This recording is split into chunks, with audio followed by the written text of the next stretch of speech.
fez e depois cada um seguiu sua vida. Não foi que ninguém saiu dali. Foi uma banda, eles três fizeram uma banda, foi uma banda que quase não existiu, na verdade. Teve uma existência muito curta. Sim, sim, né? sim. Mas os três saíram dali. Saíram da banda, do Vimano. O Lobão depois fez parte da Blitz também. Sim. Né? O Você Não Soube Me Amar e etc. Evandro Mesquita e todo mundo. Junto com a Fernanda Abreu, que também era da Blitz.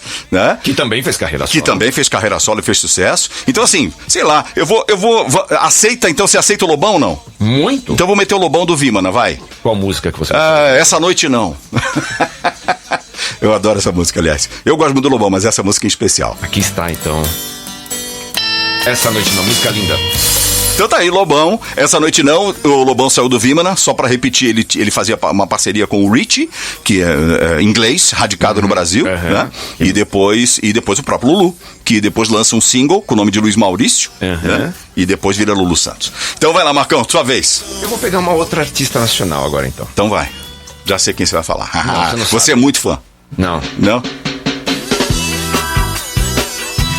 Pois é, Ivete Sangalo. Eu pensei que você fosse falar outro artista. Então, já que você não falou, eu vou falar. Mas tudo bem. Então, o especialista é você, mas eu vou falar. Não. Segue então, Ivete Sangalo. Ivete Sangalo, que também, todo mundo lembra, foi vocalista da banda Eva. Exatamente. Né? Ivete sai da banda Eva, faz carreira só. Já tinha feito sucesso na banda Eva, é sempre bom lembrar. Não é que ela não aconteceu, não. A banda era um grande sucesso. Era um grande sucesso. É que a hora que ela saiu, ela tomou outro tamanho, né? Aí a coisa virou. Tanto que o sucesso era tão grande que ela não saiu da banda Eva à toa. Saiu da banda Eva justamente porque o foco estava todo em cima dela. Ela era uma grande artista, chamava atenção. Seguramente. Enfim, aí, enchia o palco e canta demais. Talentosíssima e tá aí. Né? Então, boa. Só pra... E essa é uma das bandeiras da carreira dela, né? Sorte Grande. Eu acho que essa música talvez seja a música que fez foi o turning point da carreira solo dela, não é isso? Quer dizer, essa música tem uma ligação, inclusive, não é essa que tem a ligação com a seleção brasileira em 2002, inclusive, né? Porque virou o tema da seleção, os jogadores ouviam e tal, depois a Globo passou a usar pra sonorizar a cobertura, então ficou muito ligada à seleção brasileira, que foi campeã do mundo, né? Sim. Então acabou, veja, isso não significa, em nada diminui o sucesso, e nem significa que não faria se não fosse assim, claro, tá? Claro, uma música é um grande hit e a Ivete é espetacular. A música virou grito de torcida. Não tenha dúvida, não tenha dúvida. É absurdo, né? É absurdo. Só pra lembrar, a gente tá fazendo playlistando aqui com artistas que deixaram grupos e fizeram carreira solo, tá? Então só pra lembrar que a gente vai fazer, nós vamos colocar nessa lista aqui no programa, no podcast, nós vamos colocar 20 músicas, tá? Isso. E depois você acessa a sua plataforma digital e lá a gente vai ter uma lista de 40, as 20 que a gente falou, e mais 20, tá? Então é só, na verdade, a gente aqui durante o podcast, a gente vai só dando dicas, dando sugestões pra isso também te ajudar a pensar no que você quer colocar na tua lista, tá? Então só pra gente continuar. Já que o Marcão não falou, eu vou falar. Vou falar de uma artista brasileira, Rita Lee. Eu amo a Rita Lee. Que sai dos Mutantes, faz carreira solo, primeiro com Tutti Frutti, etc., que já foi um grandíssimo sucesso.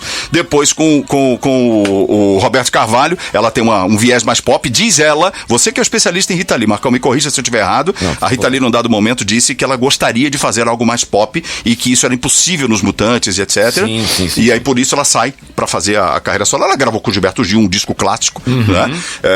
Mas depois ela faz esses álbuns todos, e inclusive os álbuns, o Saúde principalmente, mas os álbuns que ela faz com o Roberto Carvalho são álbuns muito disco-oriented, quer dizer, é disco aquilo, né? E são álbuns que eu adoro, diga-se passagem, gosto muito. Já gostava de Tutti Frutti também, mas gosto dessa parte da carreira dela. Então escolha uma música dela. Uma música? Pô, já que a gente falou, não é talvez a coisa mais importante da vida dela, pelo contrário, mas só pra gente deixar registrado esse momento, vamos colocar Saúde, Marcão. Pra quem não se lembra de Saúde, tá aí. Ou pra quem não conhece também. Essa música é incrível, linda. É incrível, tem várias coisas legais nesse disco, né? Também tem Tati, tem outras coisas. Banho de espuma. Tem. Tem coisas legais. A Rita era ótima. A Rita, olha, ela fez tanto sucesso nesse momento, no final dos anos 70, início dos 90, que ela acabou tendo especiais de fim de ano na TV Globo, tá? Sim, eu lembro disso muito bem. Então ela era uma artista pop escandalosamente de sucesso. É isso que era a Rita Lee e continua sendo tem o respeito de todos nós. Tem. Segue você, Marcão. Você que é o grande fã da Rita aí, pô. Eu sou muito fã da Rita, eu adoro a Rita Lee. E muito bem lembrado a gente ter ela aqui. E eu vou seguir com mais um artista nacional, pra gente não perder a linha dos brasileiros. Eu vou de um cara que é um grande guitarrista, num determinado momento assumiu os vocais da banda e depois saiu em carreira solo, que é o Frejá. Frejá, grande artista. Guitarrista do Barão Vermelho. Você pode escolher do Barão Vermelho. Você pode falar do Frejá ou pode falar do Cazuza, escolhe aí. Então vamos fazer o seguinte, eu falo essa do Frejá e você chama um Cazuza depois. Naturalmente, comigo, grande prazer. O Frejá, todo mundo sabe, guitarrista parceiro do Cazuza, que compôs muito com o Cazuza. Depois, quando o Cazuza saiu da banda, ele passou a compor com o Guto, baterista, fez muita coisa com o Guto Goff. Verdade. E assumiu os vocais da banda, muita gente duvidando, né? Porque, você imagina, você substituir o Cazuza. Substituir o Cazuza não é uma coisa nada fácil. O Cazuza é um monstro. O emblema da banda também, né? Do Barão Vermelho, frontman e tudo. E de repente o guitarrista vai lá e assume os vocais, assume tudo. Excelente exemplo de um cara que não era o frontman, no entanto. Pois é. Detonou. E ele foi muito bem, e muito bem é pouco pra ele. Ele foi genial, o Frejá. O Barão fez discos maravilhosos depois da saída do Cazuza. E depois também, aí agora a gente tá ouvindo Frejá em carreira solo. Ele também fez a carreira solo dele, Amor Pra Recomeçar. É uma música lindíssima. Sem dúvida. Lindíssima. E representa aqui a carreira solo do Frejá. Perfeito. Bom, então já que você falou do Frejá, vamos continuar no Barão Vermelho. Já falamos tudo. Então vamos colocar o Cazuza nessa lista, porque não tem como não colocar o Cazuza, dos grandes poetas da música brasileira. Genial, incrível, grande artista, né? Então, do Cazuza, Marcão, agora você me pegou que tem tanta coisa, né? Mas deixa eu pensar o que eu gostaria. Tá bom, vou botar uma coisa mais pop, tá? Menos poesia, embora seja poesia, mas mais pop. O Nosso Amor a Gente Inventa, pronto. Cazuza, O Nosso Amor a Gente Inventa. Isso é incrível. Linda. Aliás, o Cazuza tem coisas espetaculares, né? Na minha opinião, o Cazuza foi o grande poeta do nosso pop rock nacional. Sim, sim, claro. Outros gênios, né? Claro, Renato Russo. O próprio Chorão, mais recente, um gênio também. Enfim, sim. outros que a gente... Mas o Cazuza eu acho que foi o maior. Não, um cara incrível. Eu tive a oportunidade de conhecer o Cazuza, entrevistei Cazuza várias vezes, e era um artista incrível. A última vez que eu o entrevistei, ele já estava doente, sabe? E foi um papo espetacular, ele contando histórias, e mais importante, você olhar que apesar da doença, apesar do momento que ele vivia, numa época que a doença era uma sentença de morte, infelizmente era isso que acontecia, você via no Cazuza a vontade de seguir, a vontade de cantar, a vontade de escrever, o prazer que ele tinha naquilo. Então, assim, foi um exemplo bacanésimo, que eu tive a oportunidade de conviver ali. Muito bacana. Então, vai lá, Marcão, você, próxima. Quantas nós temos aí, Fernandinho? Já temos 10, já estamos na metade. Então, só para lembrar, nós vamos botar 20 aqui, mais 20 nas plataformas. É só você procurar pelo Playlistando, aí no seu, enfim, no seu Spotify, nas outras plataformas, Apple e etc, tá? E lá a gente vai colocar 40, ok? Segue, Marcão, você. Então, peraí. Vou fazer o seguinte. Um silêncio, uma pausa. Uma pausa para o Príncipe das Trevas. Tá certo. Tá aqui Ozzy Osbourne. Oriundo do Black Sabbath. Vocalista do Black Sabbath. Formação original do Black Sabbath, enfim. E aí tem toda a história dele. O Black Sabbath é uma banda que teve alguns vocalistas. Depois da saída do Ozzy. E o Ozzy, enfim, partiu em carreira solo, fez coisas maravilhosas, incríveis. A gente poderia aqui ficar listando, ou a gente conseguiria listar uma carreira solo do Ozzy quase tão vencedora, ou tão vencedora quanto tudo que ele fez no Black Sabbath. Eu acho que é incrível, mas o Black Sabbath é uma banda seminal, formadora, importante, e o Ozzy, quando saiu em carreira solo, ele continuou tudo que ele construiu no Black Sabbath, ele continuou construindo em carreira solo. Tanto que quem assiste os shows do Ozzy vai ver quase que as carreiras se misturam. Você ouve ele canta das músicas do Black Sabbath junto com as carreiras solo, as músicas de carreira solo dele, e todo mundo entende como o Ozzy. Isso é muito incrível. Não tem quase não existe uma apesar de obviamente sim, quem acompanha as histórias, mas se fundem demais. E essa No More Tears é uma música até mais, uma música antiga, claro, mas dentro da carreira solo do Ozzy, uma música dos álbuns mais recentes, foram os primeiros álbuns do Ozzy. A gente poderia falar de Crazy Train, a gente poderia falar de Bark at the Moon, a gente poderia falar de uma série de músicas maravilhosas, mas tá aqui No More Tears pra iluminar As trevas. Tá certo. Aliás, nesse assunto eu nem me meto. Deixa o Marcão falar, que isso aí ninguém vai falar melhor do que ele. Pra gente não esticar muito. A gente precisaria de umas 2 horas pro Marcão dissertar a respeito do tema. Vamos só falar. Então vamos lá. Bom, então é o seguinte, Marcão, já que você foi no Ozzy, eu vou botar um outro cara que eu gosto pra caramba. Também veio vocalista de uma banda de rock, uma grande banda de rock, tá? Eu vou colocar David Lee Roth, um dos vocalistas do Van Halen. Aí você, como especialista, é o mais importante da história do Van Halen? Porque teve 3, né? Teve David Lee Roth, depois o Sammy Hagar cantou. Eu gosto muito da fase do Sammy Hagar, diga-se de passagem. Muitos teclados na banda. Eu gosto do som do Van Halen naquele momento. E Gary Cherone depois também canta. Sim. Então, é o mais icônico, David Lee Roth? Não, me diz aí você.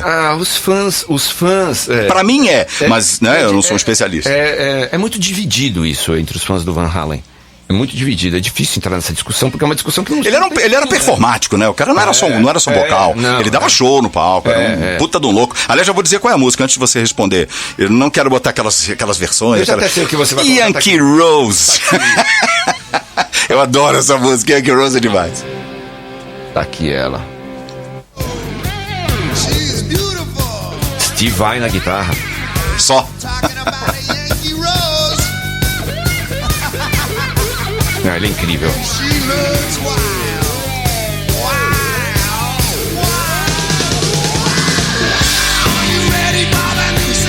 Demais. Olha, só pra encerrar, você me perguntou se é o Sammy Hagar ou se é o David Lee Roth que a gente tá ouvindo aqui. Eu prefiro o Sammy Hagar, falei e saí correndo. Não, eu vou dizer uma coisa pra você, Marcão. Eu gosto muito do David Lee Roth, muito, claro, eu acho ele demais. Agora, eu gosto também da fase Sammy Hagar do Van Halen, gosto muito. Então, pra mim, pode escolher aí, eu vou estar feliz de qualquer jeito. Então, vamos lá. E essa aqui, hein? Bom, muito bom. Eu gosto. Eu também gosto. Bom, a Fergie, ela enfim, era uma das vocalistas, né? A vocalista, uma das vozes do Black Eyed Peas. Do Black Eyed Peas. Mas era o centro das atenções da banda, né? Uhum. Era a banda, enfim, apesar do will.i.am tá ali, ser o dono da história toda, basicamente o dono da história toda. Sim, ainda hoje. Um gênio até hoje. O foco era a Fergie, né? A Fergie, depois da Fergie ter saído, meio que acabou pros dois, né? Sim. Não ficou muito bom pra ninguém. A Fergie ainda fez esse álbum que fez sucesso, né? London Bridge, tem essa... enfim, teve pelo menos uns 2 ou 3 sucessos, 2 ou 3 hits, mas depois realmente deu uma desaparecida. O Black Eyed Peas continua, obviamente, fazendo shows de sucesso. Claro. Mas também tem esses casos, né? De um artista que sai... De uma fusão, um artista que sai em carreira solo, consegue alguma coisa e depois... a coisa se perde um pouco. Tem casos, inclusive, que nem dá certo, né? O artista sai da banda e fica ruim pros dois, né? A banda não anda e o cara sozinho também não anda. Tem muitos e muitos casos desse tipo que a gente conhece por aí. É isso aí. Então a minha indicação agora é Fergie. Fergie, muito bem escolhido. Então, já que você foi pro pop, Marcão, vou escolher um artista aqui que nem canta, mas é um artista que sai de uma banda inglesa pra virar um dos maiores DJs do mundo. Ele era baixista da banda e saiu pra virar um dos maiores DJs do mundo. Eu tô falando do Fatboy Slim. Sim. Fatboy Slim nos anos 80, ele era de uma banda chamada House Martins, que fez muito sucesso no Brasil. Mas muito sucesso. Foi tema de novela, inclusive, certo? Então, por favor, Marcão. Você quer ouvir o House Martins ou você quer ouvir o Fatboy? Não, House Martins, né? Vamos colocar o House Martins. Só para as pessoas saberem exatamente do que a gente tá falando, porque a música fez muito sucesso, então acho que é legal a gente colocar. Ele era o baixista da banda, obviamente, ele não era o vocalista, e virou DJ. E um dos mais relevantes do mundo. A música era essa aqui. Aí sim, tema de novela, papel. O melô do papel. Melô do papel. Então fique sabendo que o Fatboy Slim tá tocando baixo nesta música, nesta bela canção, né? Antes de ficar incendiando os grandes festivais de música eletrônica pelo mundo. E claro, né? Antes de lançar os seus próprios álbuns, como produtor, que são álbuns incríveis o que o Fatboy Slim tem. Vários deles, muitos hits, como um artista solo, como um produtor e um artista em carreira solo. Mas como a gente está falando das músicas solo... Perfeito, pode colocar. Eu vou pegar uma música solo que foi a música que representou o início da carreira do Fatboy Slim, é maravilhosa. Perfeito. Tá aqui ela. Isso é demais, né? Tudo com